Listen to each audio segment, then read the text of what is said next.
You mentioned that if you're in this industry, experience is one of the main factors that clients look for, right?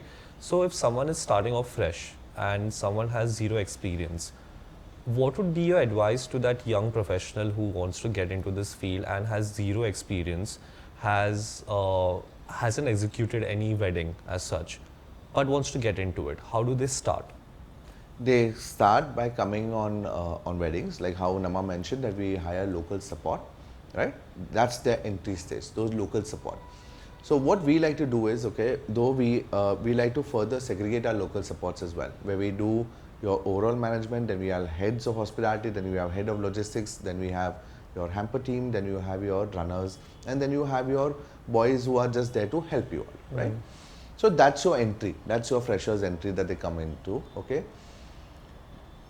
From there on, okay, what we like to do is we like to get everyone then jumbled up, okay, and then put into different departments, okay, where they can see, learn, understand.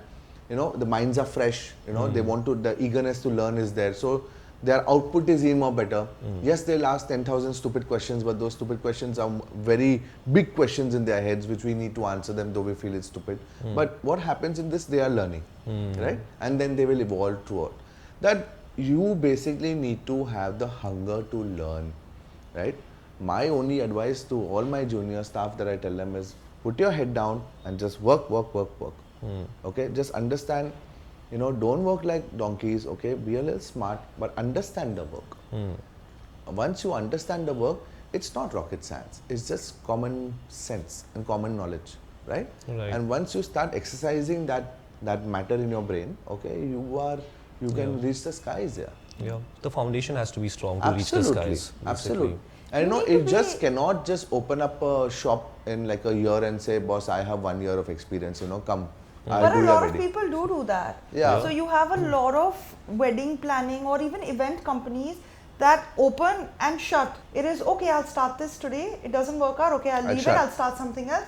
That doesn't work out, I'll start something else. You have to be patient. Somebody left our company and started their own company and shut it within 6 months. Because they had started they worked in our company for 2 years, but they only worked in 2 departments. They didn't get a holistic of wedding planning, and they left thinking that, okay, now I can start it. Went, got a client, started the company. There was something that happened at that wedding and shut the company. But what they don't also understand is that for that client, though, it's only happened once and it's only going to happen once. So it's too, like, for people who want to get into this industry, you have to be, one, personally involved, two, have a lot of patience and be able to multitask and delegate, which I feel is lacking in the generation. Oh, when we started off, at least when I started off, I used to get paid 100 rupees a day. 100 rupees as my amount, stipend amount, professional fees to work on a show. Wow. And that time weddings were never there. It used to be your live concerts. Concerts used to be a big thing. Like the Beyonce was here, then the Scorpions concert was here. Those are the rock festivals. Those were there. I used to get paid 100 rupees, man. And you now sound when like you a dinosaur, like you're like from the dinosaur age. You call me a dinosaur. You sound like when you're saying. Who says this, man? The recording, dude. You call me a dinosaur. Idiot, I'm your husband. God, man. But 100 rupees a day, doesn't it sound like when your granddad used to say, but you should feel proud of it. Thanks, yeah. See? And all. Yeah, but no, really, no. Now, okay, just to put things in perspective as well, okay. 100 rupees probably 17, 18 years back, okay. 100 rupees. And now it's close to around what? 5,000, 6,000 rupees per day. 5,000 is like starting. That's minimum. That's minimum. 5,000, 6,000. That's like, oh my God. Like, you know, people, actually, there are a lot of, we call them freelancers because they work on multiple shows and they're white labeled. So, they don't want to be attached to a company. They are saying, in my season, okay, which usually is from August till May, okay, now it's stretched to May, earlier it was only till March. They used to earn 5,000 or 6,000 rupees per day if they did multi-shows. Boss, they made their 1 year salary that they would be in a company, you know. So a lot of people don't even want to get into a company. They say, boss, I love what I do. My life is set. I'm making my minimum balance and I'm good. And there's no accountability. Boss, you're not liable for anything. You're not liable for anything. The other 3, 4 months, 6 months, you can take off, go, whatever you do. Yeah. So, you know, that's what's happened. Again, you know. So if you have to compare like these individuals, like say one individual is freelancing, not tied down to one particular company, and the other individual has dedicated himself or herself to one particular company. Fast forward 2 years, which individual has learnt more in terms of experience? The one who's been in a company. Absolutely. Because they do all the back end work, which is not just on event running the show. So freelancers come on the day of the show and run that one department. So you'll just do only check-ins, or you'll only sit and pack hampers, or you will only be at the airport receiving the guests.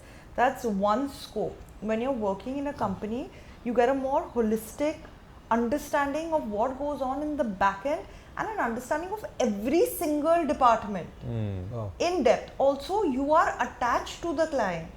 As a freelancer, you are never attached to the client.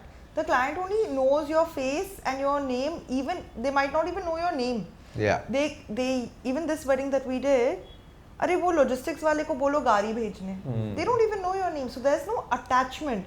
So there is no accountability. There is no responsibility for that one freelancer. Whereas for the person who's working in the company, you're attached to the client since the day the client is attached to us in the company. So there's a more holistic learning. So what happens is, just to let you know, there are a lot of planners, bro. Yeah. Okay, they like to do end to end. Now, when I mean end to end is not the scope. They mean that they will be your chaperone from the time you hire them, okay, till the time your vidai happens for the girls, obviously, for your last date.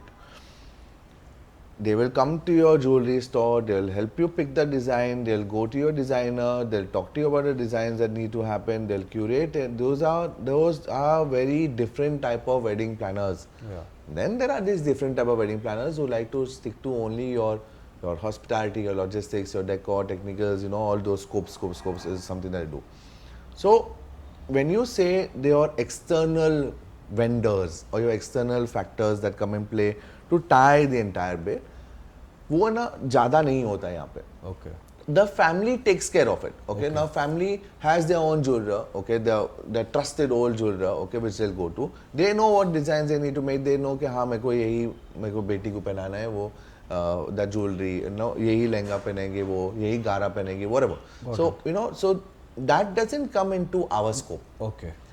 For us. But do clients request that? There are sometimes clients do request. So what we like to do is, because we don't want to take that additional scope, because we like to get into the the planning and the other aspects which are more bigger aspects than your planning your wardrobe, right? So what we do is we have sets of vendors or like jewelers, wedding designer, clothes, kapde, we have those people. We just pass on the list to them. Okay, these are what we think is recommended, which I think probably will suit to you, okay, and your family, and we pass it on, and then we leave it to that. We don't get involved. But that comes more as a friendly advice. personal उससे advice. ज़्यादा नहीं. As in, technically, it's not part of our scope. It's not. But if like my client, that's why I'm saying that once we are involved in a wedding, we get personally involved in the wedding. So we become an extension of your family.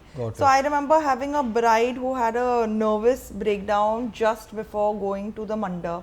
Oh God. Because the makeup artist did something to her hair which she didn't like. Yeah, I remember I held that entire pandit dude. Yeah, and he was holding and managing the pandit and the groom down. I went up to the room and calmed her down and showed her a couple of photos and said, what is it that you do? Because they don't even understand what is it that they don't like about it. Yeah. It's just all those nerves, all Anxiety. those emotions. The anxiety. And this happens to brides, grooms, it happens to parents also, you know.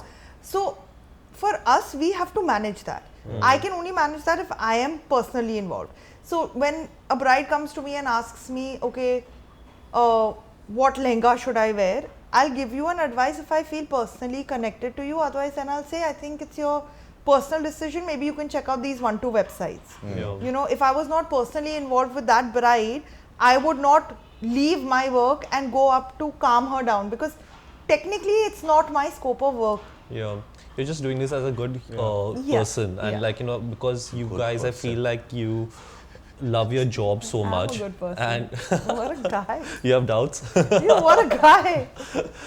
No, but I feel like it happens when you genuinely love something that you're doing. True. And if you are there in a position where there's so many emotions involved, and if you don't enjoy what you're doing, then you're going to be like, I don't want to do Absolutely this. It's Like, correct. not possible. It's Yeah. not possible if That for emotion doesn't the come out. future generation, whoever wants to get into this industry, if you're only doing it for the money, please don't do it. Please don't do it. It is not possible to stay awake for 36, 48 hours. We are not just wedding planners, and this we've also realized over the years.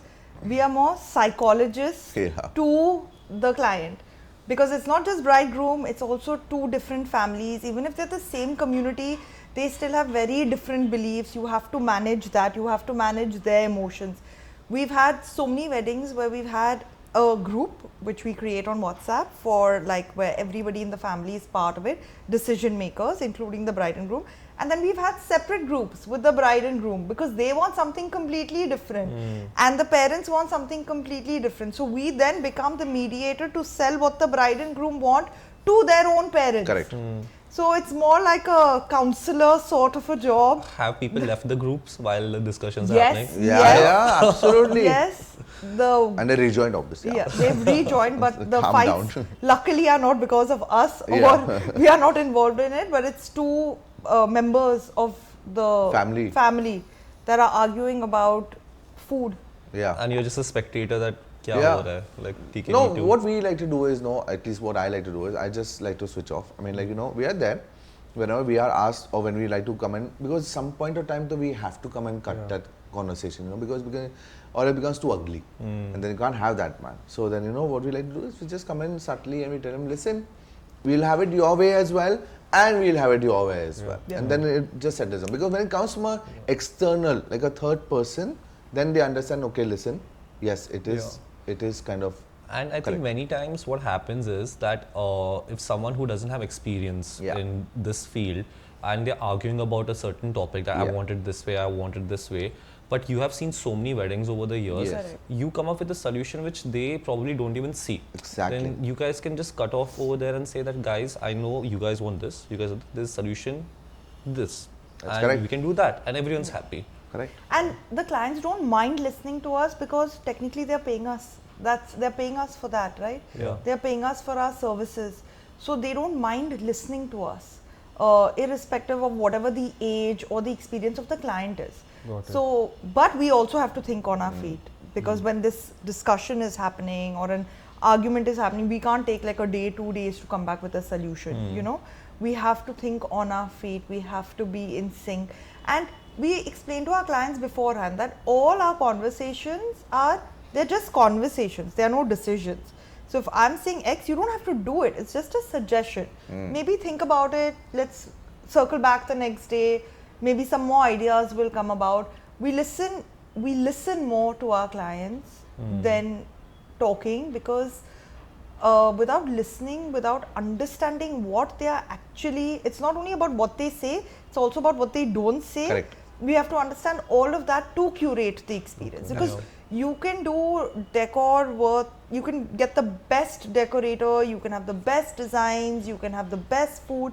People will remember it for the next 5-10 weddings, because then somebody else is going to better that. Yeah. And everyone gets invited to a lot of weddings in the season. So what is going to make your wedding the most memorable?